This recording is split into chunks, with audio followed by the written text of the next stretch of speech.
Live from WTVO Rockford and your home team.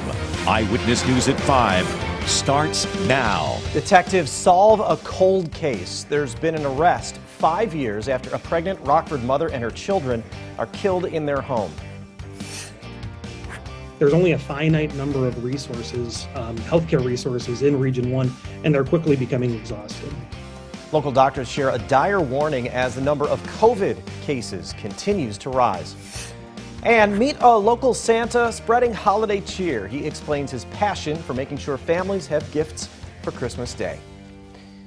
Good evening, I'm Eric Wilson. Mimi Murphy is off tonight. In September 2016, expecting Rockford mom Keandra Austin and her 3 small kids were murdered. Thursday, after more than 5 years, prosecutors charged the family's alleged killer. Eric Jackson is accused of first-degree murder. The 38-year-old was already in state prison on armed robbery and weapons charges. In 2016, investigators say Jackson lived near Keandra Austin on Garfield Drive in Rockford. The pregnant Austin was found dead along with her 3 small children in their burned-out home. It was later determined Austin was stabbed to death before the fire. The children died from breathing smoke.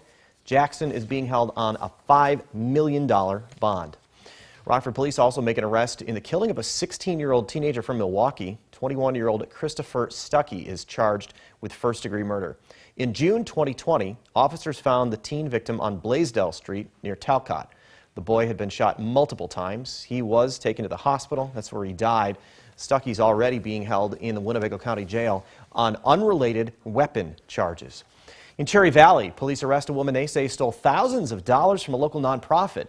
Jill Kincannon was arrested Thursday. The 57-year-old is accused of theft. Investigators say she took more than $10,000 from PAWS Humane Society. Kincannon served as a board member and treasurer for PAWS. She allegedly stole the money between December 2015 and April 2021. Kincannon is due back in court next Tuesday. New numbers show violent crime is still a major issue in the city of Rockford. According to police, violent crimes up 3% during the same time 2 years ago. Of those crimes, nearly 40% are domestic related. That's just over 9% jump from 2019. There's some good news in the numbers. Police have taken more than 400 guns off Rockford streets. It is a major improvement from 2020 when just over 250 guns were recovered. Almost a month after a Rockford hospital announces it's making changes to how it cares for patients, the city takes action. Mayor Tom McNamara says a formal request for a public hearing has been made to the Illinois Health Facilities and Services Review Board. Last month, Mercyhealth announced it plans to eliminate all inpatient medical and surgical services from its Rockton campus. Some people, including Mayor McNamara, worry the move is part of an eventual closure of that Rockton campus. Mercy administrators say that is not the case. Mayor McNamara says he's angry about the decision.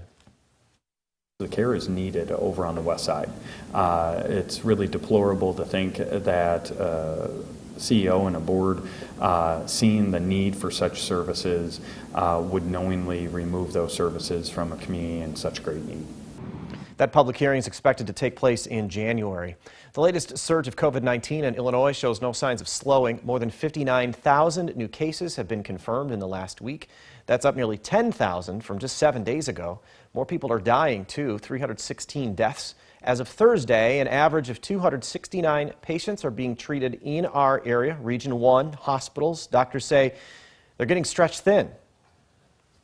I don't want to sugarcoat this. The situation in Region 1 is at a critical state. At this time, we're seeing record number of patients needing hospitalizations for complications of COVID-19. At the same time, we're seeing record low bed availability. Truly, we're exhausting hospital resources, and the situation is critical. Dr. Smetana, who you heard just there, says the best bet to keep yourself out of the hospital is to get vaccinated. The spread of COVID reaches beyond area hospitals. During the pandemic, we've seen the impact it's had on local communities. Michelle Rave joins us in the studio. Michelle, this virus has had a major effect on businesses. That's right, Eric. As COVID cases continue to rise in the area, not only does it impact the health of community members, it also has a ripple effect in our local economy. This virus is devastating the economic stability of our counties. with the same intensity we have witnessed in human victims and the toll it has taken on families all across the region. Nearly 2 years into the COVID-19 pandemic, and cases continue to rise, which means local businesses continue to struggle. The more we follow layered mitigations, including vaccinations, boosters, maskings, and social distancing, the sooner we can get past COVID-19 and back to the experiences and the special events that create memories that we cherish. John Groh with the Rockford Area Convention and Visitors Bureau explains how the effects of the pandemic is impacting local businesses. For example, the West Side Showroom in Rockford, a local theater company, struggles right now with getting guests to return to their live theatrical performances. Having survived the pandemic so far, the theater now faces the reality that on any given performance night, only 25% of their tickets are being sold. Matt Prescott owns multiple restaurants across Lee County. He's felt the struggle firsthand, even closing 2 of his restaurants for a month. The toughest part about the current rise is the fact there's just less people out. Like you said, less people that want to go to the concert. There's less people that want to go to a restaurant. We have drive-through windows. Works well. If you don't have a drive-through window, it's a tough time to be in the restaurant business. Hopefully we're on the downside of this, and we can get through the holidays, and by the middle of next year we're in a better place. With the holidays coming up, Dr. Ezike urges people to not let your guard down. She encourages people to continue masking up, social distance, and get vaccinated. Eric. Thank you, Michelle. Students are on winter break right now, and some special RPS 205 students were given quite the send-off. Each kid at Froberg Elementary got a sweatshirt. Students from Rockford Christian volunteer at the school and wanted to do something for those kids. So they teamed up with New Milford, the fire department, and the Winnebago County Sheriff's Office. There was a toy giveaway, teddy bears, and McDonald's lunch. Froberg's principal says it was great to see the interaction between the kids and deputies. The students just light up. Some of them have been sitting down and eating with them and talking with them, and the kids are really having a very positive experience and just feeling very special. This is really making our kids feel special, and that's what it's all about. It's all for the kids. Sweatshirts have the Froberg logo on them. All 403 students and staff got to go home with one today. Christmas is just 8 days away. Some local Secret Santas are making sure kids have something to open under the tree. Nikel Delgado joins us now to tell us all about it. Nikel? That's right, Eric. One man started the Secret Santa program, just wanting to make sure that everyone has a magical Christmas no matter what their financial status. We were able to start this, and we put the feelers out, and we made so many friends with this program. We have a lot of local business friends, and everybody, we started this, and they're all down to help us out collect for these little kids that may not have a Christmas.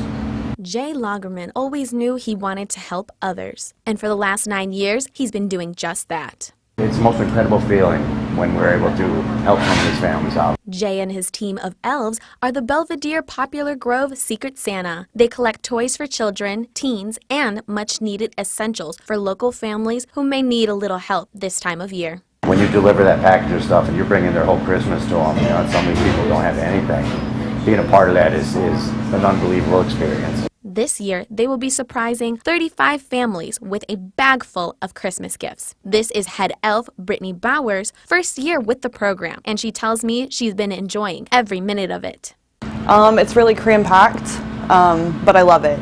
I love helping other people and collecting toys and all that good stuff. It's a really cool experience because you get to help a bunch of little kids in need and see their faces light up. After 2 years of uncertainties and tragedies, Jay and his team of elves encourage everyone to help out in any way you can. We want to tell everybody out there, no matter if it's our program or another one, help if you can. People need it. Most definitely. The receiving families are referred by others. If you can or want to help out the Secret Santa program, I've included the details in this story on mystateline.com. The proposed bill could change the way state Medicaid money is paid to Illinois nursing homes. It's a response to how COVID was handled and the shortage of workers. The new bill would pay out based on staffing, so facilities with more employees would get more money. Right now, Medicaid funds are reimbursed through waivers. Illinois AARP and the Illinois Alzheimer's Association support the idea, but representatives of for-profit nursing say it would hurt facilities. There has to be strong accountability. There has to be transparency, and new money that's going into the system has to go into resident care. Have that urgency.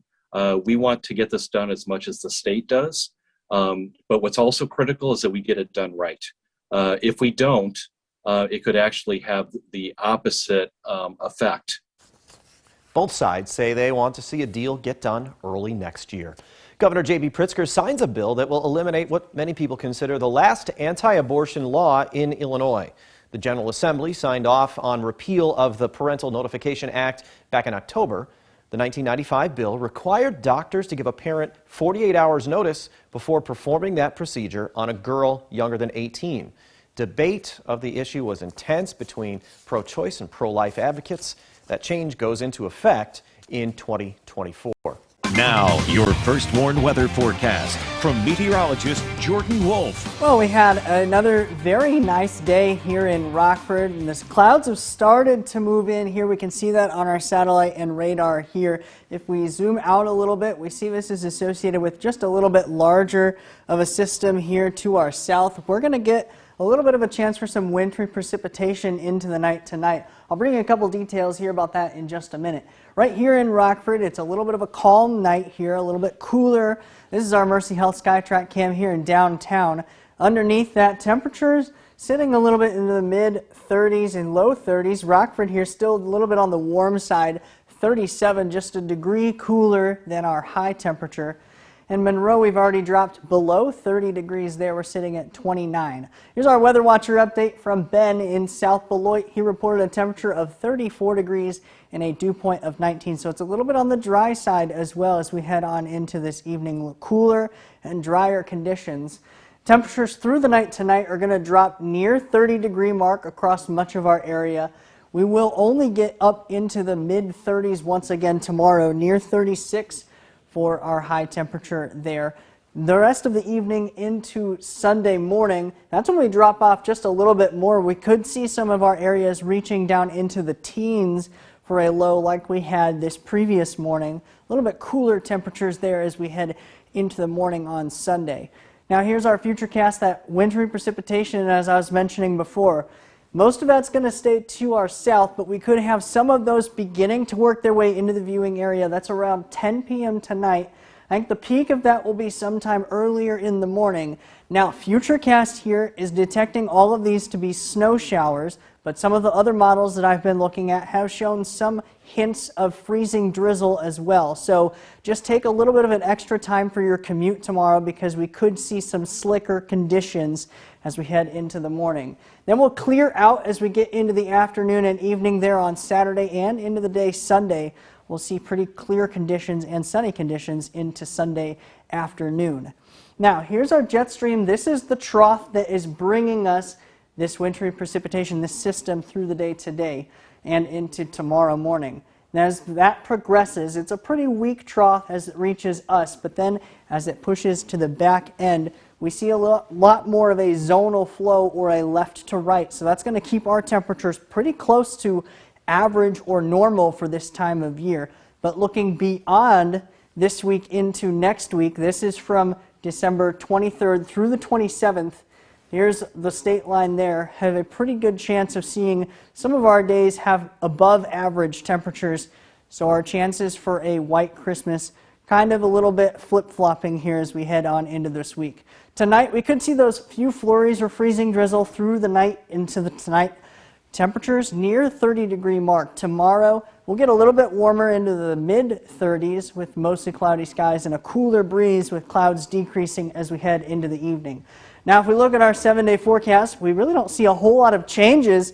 We see temperatures pretty much staying right around where we should be for this time of year. First day of winter is there on Tuesday. That will feel like winter as we head on into the rest of the week and next weekend. Now, the Napleton Sports Desk with Sports Director Scott Leber. The clock is ticking on this regular season in the NFL. The Bears are playing for pride. The Packers are playing for a home field advantage and a first-round bye in the playoffs. So far this season, I'm 11-2 predicting Bears games. I'm 9-4 picking Packers games. Last week, right here, I predicted the Packers would defeat the Bears by 17 points, 34-17. Packers actually beat the Bears by 15 points, 45-30. That's sports. We'll be right back. with us this evening. You can continue to see the winter precipitation moving in here in our First Warn Interactive Radar from Rockford Auto Glass through the rest of the week. Average temperatures. Thank you, Jordan, and thank you for spending a little of your time with us. Stay safe.